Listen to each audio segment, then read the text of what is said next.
हर हर महादेव, जय मनी महेश कैलाश।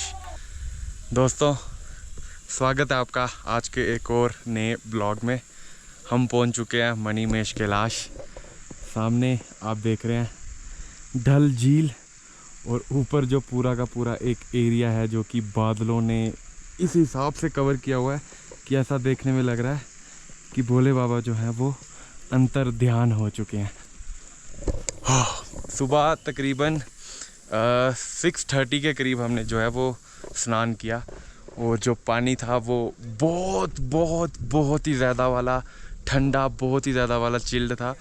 लेकिन उससे होता क्या है ना, वो स्नान करना बहुत ज़्यादा ज़रूरी है। वैसे मैं कई बार कई दिनों तक भी नहीं नहाता हूँ, लेकिन जब कभी ऐसे किसी जगहों पे जाऊँ या फिर मुझे कभी ऐसे कुंड टाइप का कुछ दिख जाए तो वहाँ पे मैं ज़रूर स्नान करता ही करता हूँ। घर पे तो बहुत रेयर होता है कि मैं नहाऊँ भी। इस कुंड को कहा जाता है दोस्तों शिव कुंड भी कहते हैं, लेकिन कई लोग जो हैं वो इसको डल झील भी कहते हैं।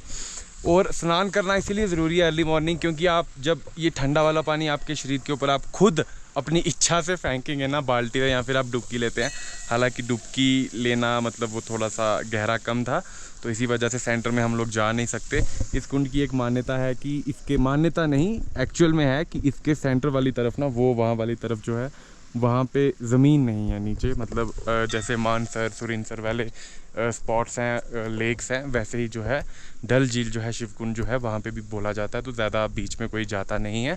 बट जब कभी चेले आते हैं शाही स्नान के टाइम पे, बड़ा स्नान एंड छोटा स्नान, उस टाइम पे जो है चेले वो जो हैं वो गुर जो रहते हैं वो डल झील को काटते हैं। लेकिन वो एक स्पॉट उनको पता होता है कि किस तरफ से जाना है और उनके पीछे पीछे जो है बाकी सारे भी चले जाते हैं। तो मैं कह रहा था कि स्नान करना इसलिए ज़रूरी है कि आपकी सारी की सारी थकान उतर जाएगी। बस वो क्षण भर के लिए ऐसे होता है, बस फिर 1-2 बाल्टी फेंक ली, सांस रोक लो, स्नान आप कर लोगे और फिर आपका शरीर इतना ज़्यादा फ्रेश हो जाएगा ना, और इतना अच्छा आपको फील होगा।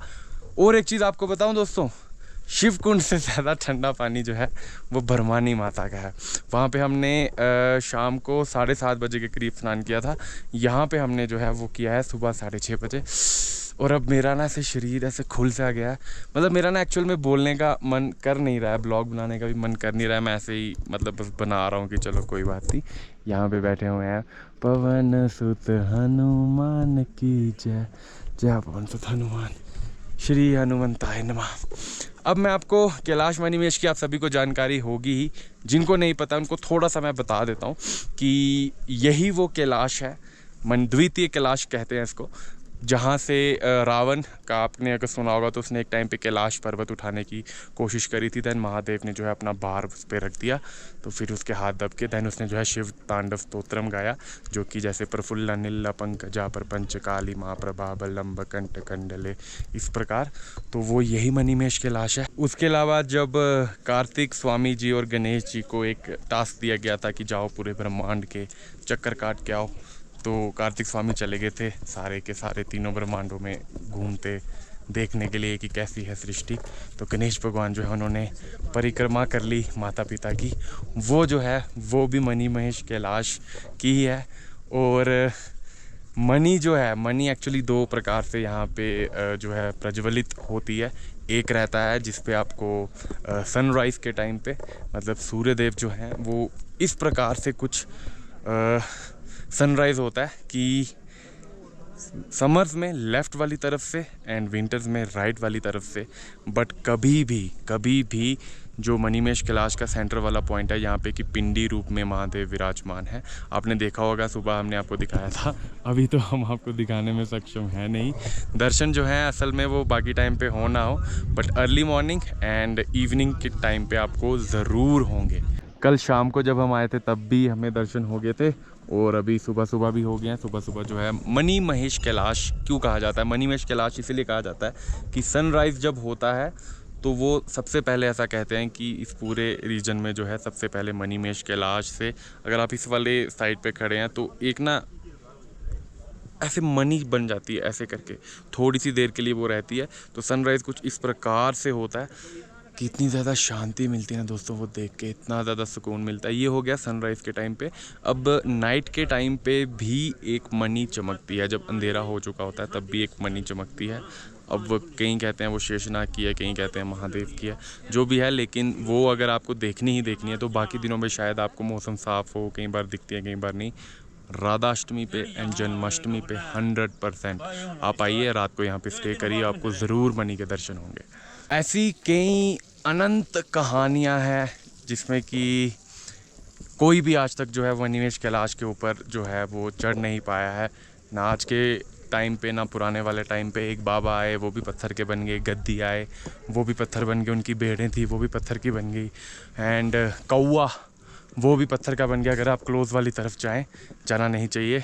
कमल कुंड, गणेश कुंड, शेषनाग की जो रेखा है वो सब जगहें अभी ना हम आपको उतरते हुए बताते हैं दोस्तों, क्योंकि यहाँ पे ना मेरे से नहीं हो पा रहा है। मतलब मैं इतना ज़्यादा अंदर ही अंदर ऐसे ना पीस में हूँ, तो काम वाम करने का मेरा बिल्कुल भी फ़िलहाल मन कर नहीं रहा है। तो अभी हम लोग जो है वो परिक्रमा कर रहे थे, परिक्रमा हमने पूर्ण कर ली हुई है। अब अपना बैग वगैरह उठाते हैं एंड नीचे गौरीकुंड वाली तरफ चलते हैं। होपफुली तब तक जो है थोड़ा बहुत मौसम भी क्लियर हो जाए। यहाँ पे ना दोस्तों मौसम ऐसे ही रहता है, मतलब अभी आपको धूप दिखाई देगी, फिर आप बोलते रहोगे बोले दर्शन दे दो दर्शन दे दो। बहुत ही देर बाद जो है कभी कभार दर्शन होते हैं और कभी कभार फटाक से, मतलब ये जैसे चादर बिछी हुई है ना पूरी पूरी बादलों की, ये 1 सेकंड में क्षण भर में जो है साइड हट जाती है। और कभी कभी तो ना 3-3, 4-4, 5-5 घंटे हो जाते हैं, कैलाश के आपको दर्शन नहीं होते हैं। डल झील से कैलाश कुंड से नीचे हम उतर आए हैं एंड यहाँ पे जो है ये सारी की सारी जगहें जो हैं दोस्तों ये लंगर वालों की है। अगले 7-8 दिनों में जो है ये सारी जगहें फुल हो जाएंगी। और हम जो रुके हुए थे गौरीकुंड में, ये यहाँ पे ये एंट्री गेट है, यहीं पे अंदर वाली तरफ हमने जो है वो स्टे किया हुआ था। मैं आपको दिखा देता हूँ। वैसे खाली अभी यात्री इतने आ नहीं रहे हैं, तो ये वाला पूरा का पूरा एरिया जो है ये मुझे मिल गया हुआ था।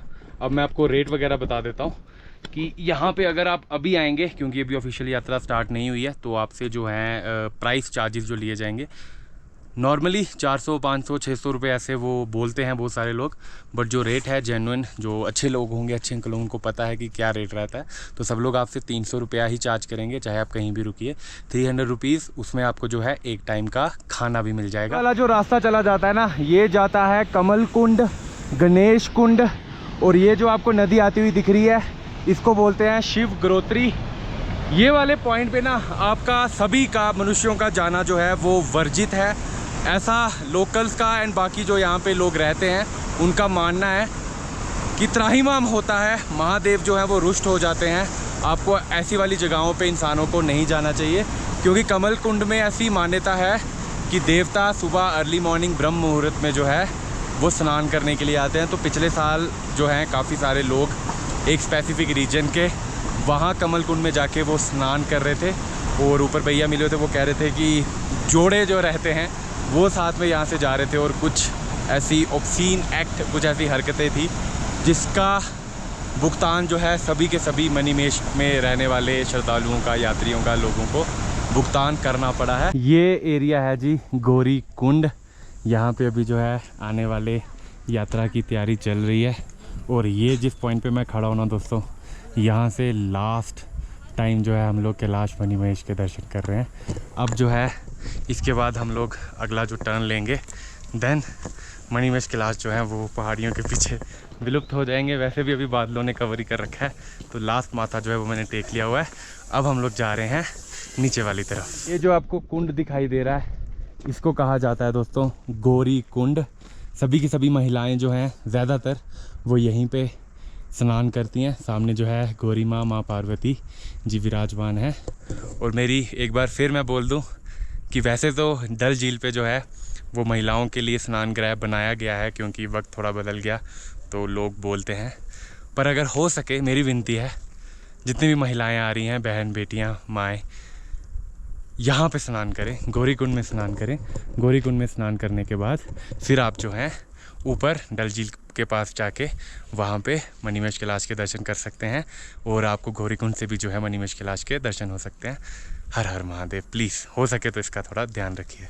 मेरी ये वाली बात सुन के अगर किसी महिला का फेमिनिज़्म जो है, जो फेक वाला फेमिनिज़्म, हालांकि फेमिनिज़्म की डेफिनेशन कुछ और होती है लेकिन बना कुछ और दी गई है, तो अगर वो जागरूक हो रहा है फेमिनिज़्म की, who the hell are you to tell us what to do and what not to do, तो मेरी प्यारी बहनों, हमारे लिए भी वर्जित है। हम भी, कोई भी आदमी आपको जो है वो गौरी कुंड में स्नान करता हुआ नहीं दिखाई देगा, पर शिव कुंड में बहुत सारी महिलाएं जो हैं वो स्नान करते हुए दिख जाएंगी।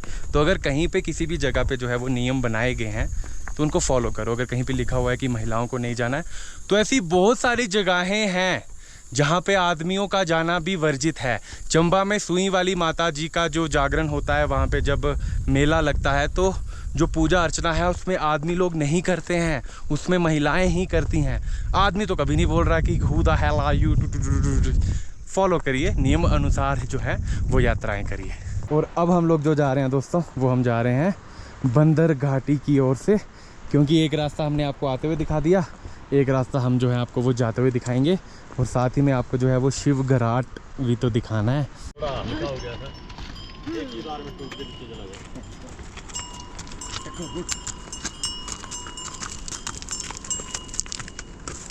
आपने अभी अभी जो है दोस्तों एक मनुष्य देखा होगा।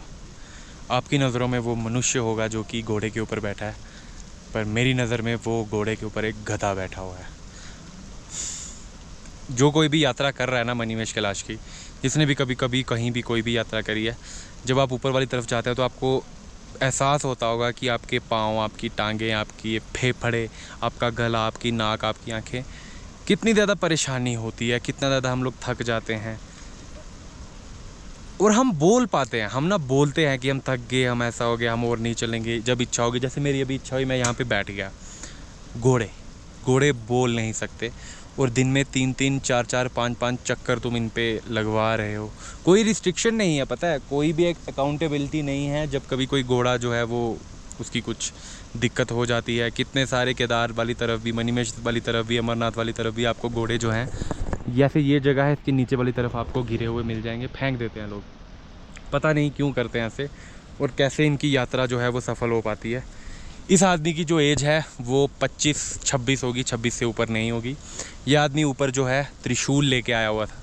पहले मुझे लगा कि इतना भारी त्रिशूल जो है ये ऊपर वाली तरफ लेके आए, लेकिन अब मुझे लग रहा है कि नहीं, ये त्रिशूल भी जो है वो घोड़े के ऊपर ही लेके आए हुए हैं।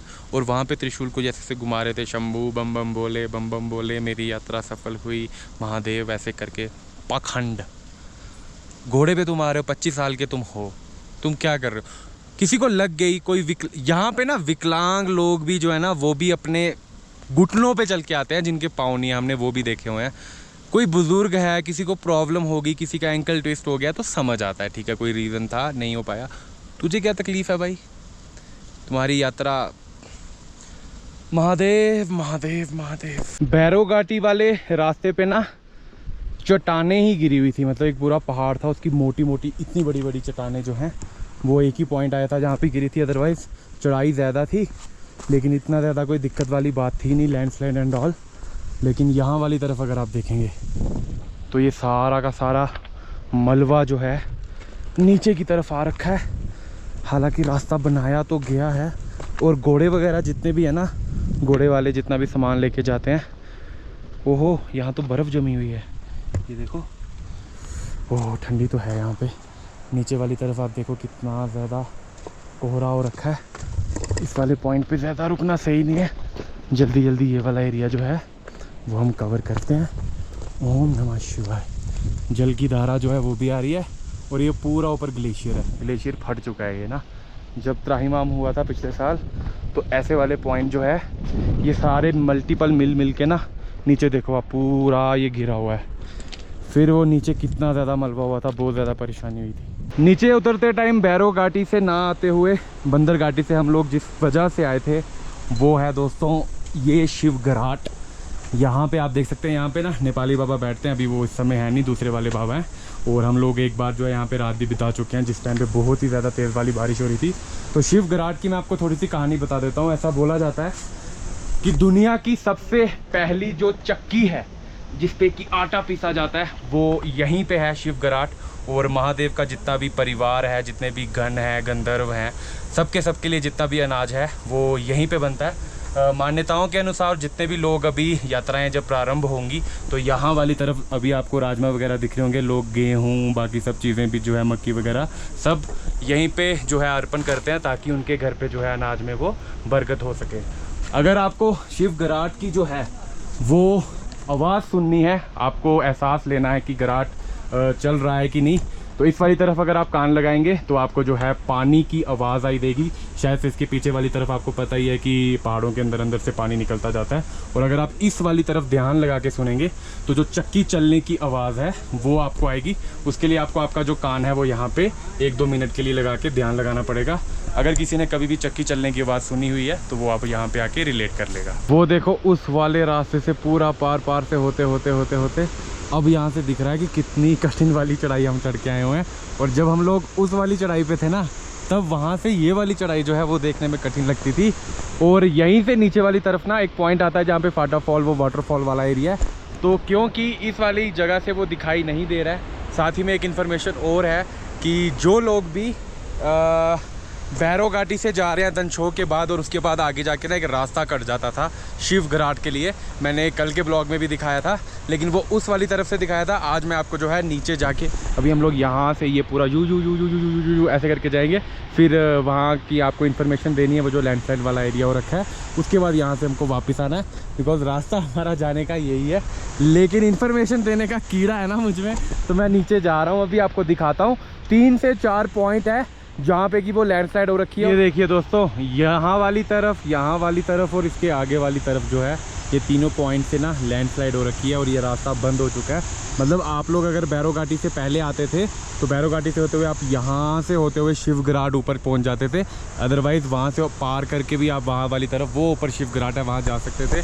पर क्योंकि अभी इस वाले रास्ते पे लैंडस्लाइड हो रखी है, तो अगर आपको शिव घराट जाना है देन आपको बंदर घाटी वाला रास्ता ही लेना पड़ेगा दनछो से।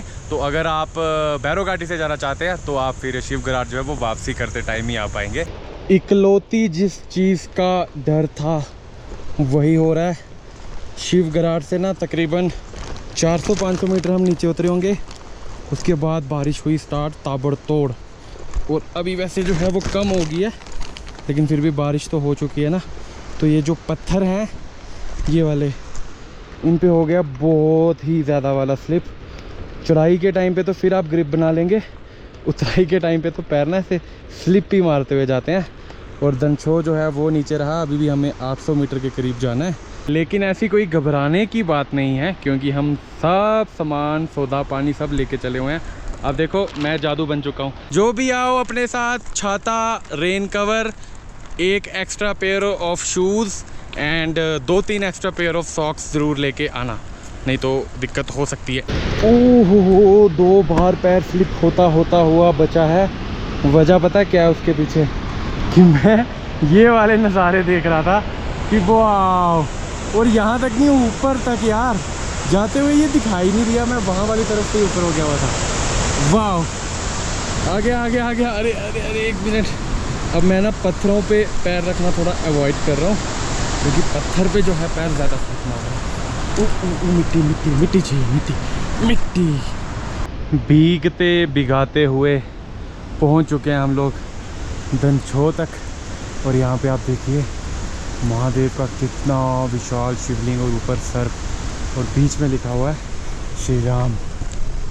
दनछो दोस्तों, दनछो जो है यहाँ की बहुत सारी यहाँ जानकारी है जो मैं आप सबके साथ जो है साझा करना चाहूँगा। एक, नेटवर्क कनेक्टिविटी, BSNL बहुत सुपर तरीके से चलेगा, एयरटेल बकवास तरीके से चलेगा, जियो जो है उसकी कॉलिंग चल जाएगी, चैट हो जाएगी व्हाट्सएप पे, बट आप बोलेंगे कि ब्राउजिंग करनी है या कुछ अपलोड करना है, वो नहीं हो पाएगा। यहाँ पे नेटवर्क जो है वो BSNL का लगा हुआ है, बट जो नीचे हरसर वाली तरफ जियो का नेटवर्क है वो यहाँ तक पकड़ता है। इस पॉइंट के बाद जैसे ही आप यहाँ वाली तरफ से या वहाँ वाली तरफ से ऊपर चढ़ना स्टार्ट कर देंगे, देन आपका जो जियो का नेटवर्क है वो चला जाएगा, और फिर वो कभी नहीं आएगा, मतलब जब तक कि आप नीचे वाली तरफ नहीं आते। दूसरी बात ये है कि दनछो वो एरिया है जहाँ पे कि मणिमहेश कैलाश में पूरे सफ़र पे सबसे ज़्यादा रिग, रिश, बालू या बान, इनके 3-4 नाम हैं, माता के बान बोलते हैं इनको, और वो पाए जाते हैं ब्लैक कलर के।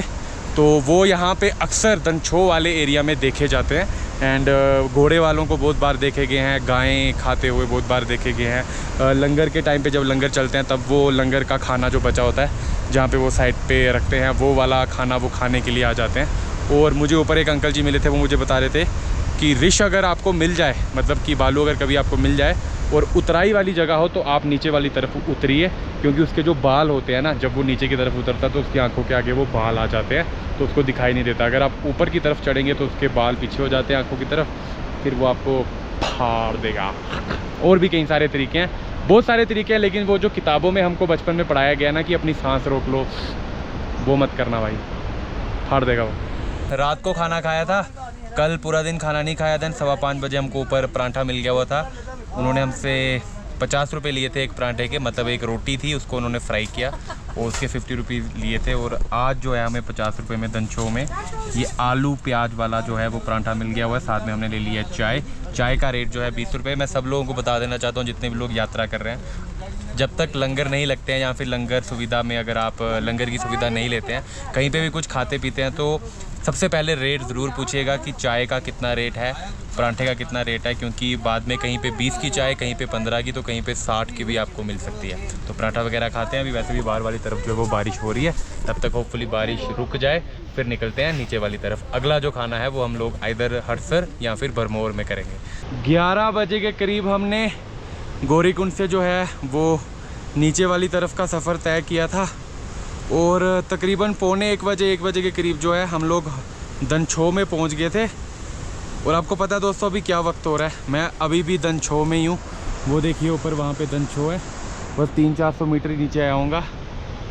3-3.5 घंटे जो है लगातार बारिश होती रही। हालांकि मैं तो ब्रेकफास्ट वगैरह ब्रंच करने के लिए ही रुका हुआ था, बट बारिश इतनी तेज़ होगी बंद ही नहीं हुई। फिर थोड़ी देर के लिए बंद हुई, मैं नीचे आया, देन अगेन बारिश स्टार्ट होगी। फिर यहाँ पे एक आश्रय दिखा था, यहाँ पे मैंने 15-20 मिनट स्पेंड किए। अभी जो है बारिश बंद तो हुई है, हालांकि थोड़ी बहुत जो है वो बूंदाबांदी हो ही रही है, लेकिन इस हिसाब से अगर चलता रहा तो आज की रात भी यहीं लग जाएगी। फ़ायदा नहीं है। मेरा भरमौर में रुकने का मन है। भरमौर में खाना अच्छा मिलता है, मतलब यहाँ पे बस पेट ही भरा जाता है, अभी इतना ज़्यादा है नहीं। और मौसम अगर आप देखेंगे तो अभी भी बादल हो ही रखे हैं, बारिश फिर कभी भी हो सकती है। खैर दिक्कत ये सब नहीं है, अंधेरा हुआ तभी मेरे पास लाइट्स वगैरह हैं, नीचे तो हम पहुंच जाएंगे। परेशानी ये है कि 2 नाली तोश का गेट जो आता है ना, 2 नाली और तोश के गेट के बाद वाला जो एरिया है, वहाँ पे मिट्टी पड़ी हुई थी और हद से ज़्यादा फिसलन थी, वहाँ पे स्लिप बजेंगे। फिर भी देखते हैं, चलते रहते हैं धीरे धीरे ना। साथियों बारिश फिर से बहुत ही ज़्यादा तेज़ हो गई है, बहुत ही ज़्यादा। मैंने सोचा था कि धीरे धीरे जो है वो मैं चलता रहूँगा, पर कुदरत ने बोला ऐसे कैसे धीरे धीरे चलता रहेगा, नहीं चल पाएगा। यहाँ पर खाने व ठहरने का विशेष प्रबंध है। ओके, ये ढाबा मई महीने से अक्टूबर तक खुला रहता है। लीजिए आपके लिए इन्फॉर्मेशन दे दी मैंने, मई मंथ से लेके अक्टूबर तक ये वाला ढाबा दनछो में आपको ओपन ही मिलेगा। भाई दनछो नहीं छोड़ रहा मेरा पीछा, और सामान वगैरह मैंने यहीं रख दिया है। अब क्या ही करना दोस्तों, इंतज़ार के अलावा और हम कर भी क्या सकते हैं। देखते हैं। देखो अगर तो इतनी ही तेज़ बारिश रही तब तो नीचे नहीं जाया जा सकता, क्योंकि बहुत ज़्यादा वाला स्लिप हो जाता है और भीग जाता है। मतलब वाटर रेन कवर वगैरह है, बैग का भी है, बट वो वाटर रिपेलेंट रहता है, भीग जाता है, चिपचिप होता है और गिरने का रिस्क जो है बहुत ज़्यादा रहता है। आगे वाली तरफ जो है वैसे भी वो सीढ़ियाँ बनी हुई हैं पूरी की पूरी मिट्टी की। देखते हैं अगर हो पाया तो ठीक है, अदरवाइज़ क्या कर सकते हैं। लेकिन कैश बचा हुआ है सिर्फ और सिर्फ 200 और रुकने के पैसे हैं 300। कैश ख़त्म हो गया है मेरे पास ना।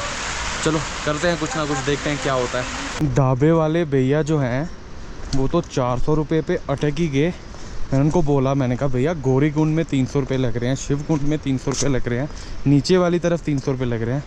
कहते जी हमारा तो यही रेट है, खाना भी तो खिला रहे हैं। मैंने कहा खाना तो वो भी खिलाएँगे।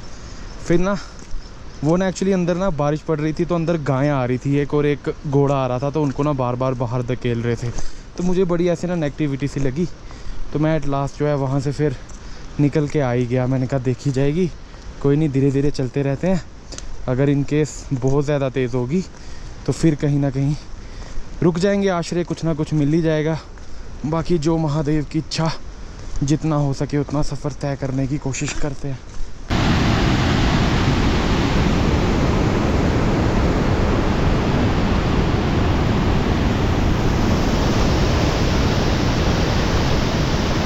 दो नाली ब्रिज, और हम आते हुए ना दोस्तों इस वाले रास्ते से आए थे, यहाँ वाली तरफ से। लेकिन अब अगर आप देखेंगे तो ये वाला रास्ता जो है ये तबाह हो चुका है। अगर आपने पिछला वाला ब्लॉग देखा हो तो हम इस रास्ते से कवर करके आए थे। दैट मीन्स ये पिछली रात के हो रखे हैं। वो देखिए ऊपर से मलबा अभी भी गिर रहा है मलबा। चलिए निकलते हैं। अब हमें जो रास्ता है वो यहाँ से ऊपर वाली तरफ से जाना है।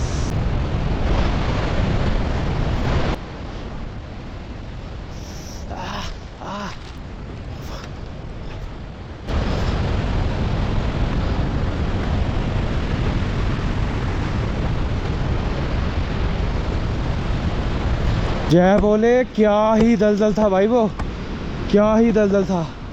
अब देखो जूते, घुटना, ओहो क्या क्या दिखाऊं। अब बच गया। 3 पत्थर आए लेकिन समहाउ ठीक है। हो शिव शंभू। भाई यहाँ बारिशें हो रखी हैं, कीचड़ ही कीचड़ है। हैं ये तो फाइनल डेस्टिनेशन वाला सीन नहीं हो गया कुछ। हाँ शिव शंभू। ओह बहुत स्लिप मार रहा है भाई। मैं तो ये सोच रहा हूँ कि अभी वो जो सीढ़ियाँ आएंगी, तकरीबन 1 किलोमीटर तक की ढलान वाली सीढ़ियाँ आती हैं और उस पर सिर्फ मिट्टी ही मिट्टी है, पत्थर इक्का दुक्का है। ओह ओ भाई शिव शंभो शंकर महादेव। नीचे वाली तरफ आप देखेंगे तो कोहरा हो रखा है दोस्तों। मैं सोच रहा हूँ ब्लॉग को ना यहीं पे एंड कर देते हैं, क्योंकि ब्लॉगिंग करने से ना ध्यान जो है वो थोड़ा डाइवर्ट भी होता है। तो इट्स बेटर कि पहले जो है अपनी परवाह करी जाए। वैसे कैमरा में आगे लगा के ऐसे रख के चल सकता हूँ। ये तो भाई मैंने माउंट कर लिया, ये मेरे हाथ हो गए। अब मैं चलता रहूँगा धीरे धीरे, लेकिन फिर भी ब्लॉग को करते हैं दोस्तों आज के यहीं पे एंड। अभी हमें 3.5 किलोमीटर और जाना है। देखते हैं क्या होता है क्या नहीं होता है। जो भी होगा आपको आने वाले अगले ब्लॉग में पता चल जाएगा। मैं ही ख्याल रखता हूँ, आप भी ख्याल रखिए। हर हर महादेव।